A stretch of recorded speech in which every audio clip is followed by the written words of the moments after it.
Hi, okay, so what we're going to look at today is how does Parliament scrutinise the executive? Remember, scrutinise means examines their ideas, their policies, make sure that they're doing what they should be doing.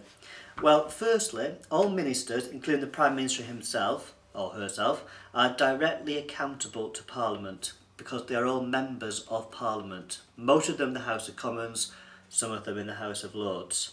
As a consequence of that, every week there's a Prime Minister's question time whereby the Prime Minister goes to the House of Commons, he answers questions from the opposition and from backbench MPs, from his own side and from the opposition side.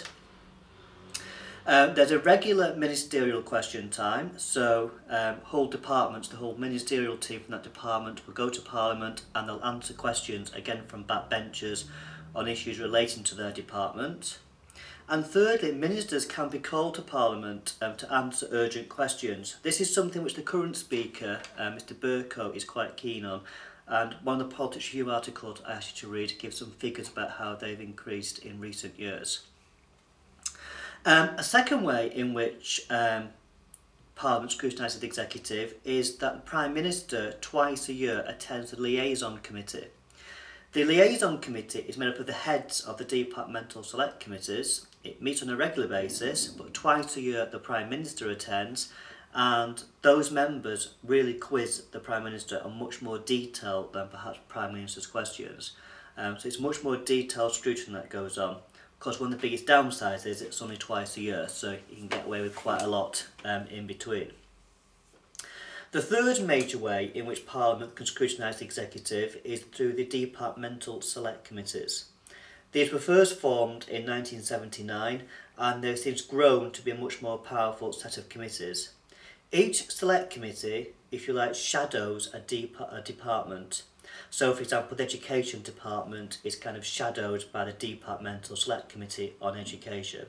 And what these committees can do is that they can ask for documents, they can call for witnesses, civil servants, ministers to come to the committee and to answer questions about how the department is running. So they can look at policies which have been introduced and they can say, well, how has this policy worked in practice? What are the problems with this policy? If there's a problem in the department, again, they can be brought to the Departmental Select Committee who can say, well, what's going wrong here? What are the problems? So again, this does have a certain amount of power in these departmental select committees. It's also been strengthened by the fact that there tend to be more independent-minded MPs on these committees. They're still members of the political parties, but they do tend to be a bit more independent-minded. They are also permanent for the time of the Parliament as well. So by the end of the Parliament in particular, they're gaining a lot more expertise onto these committees. In recent years, there's been something called the Right Commission, and they've looked at how to improve these committees, and as a consequence of that, for example, the chairman of these committees are now chosen by members of Parliament free from party whips through an AV vote system. So again, it's made them much more independent. The other way, of course, which Parliament can scrutinise the executive, the nuclear option if you like, is to have a vote of no confidence. So Parliament can actually vote out a particular government. This has only happened once since 1945, that was 1979 against Jim Callaghan.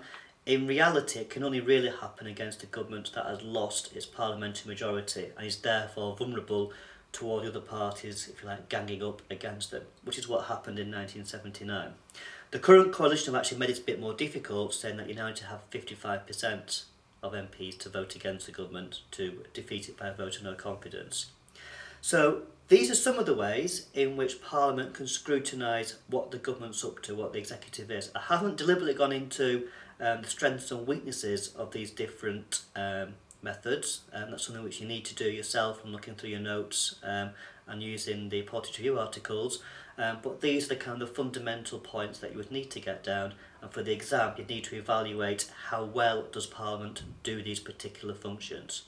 Notice as well I've not talked about how it scrutinises legislation, because that's like a separate area. Okay, thanks.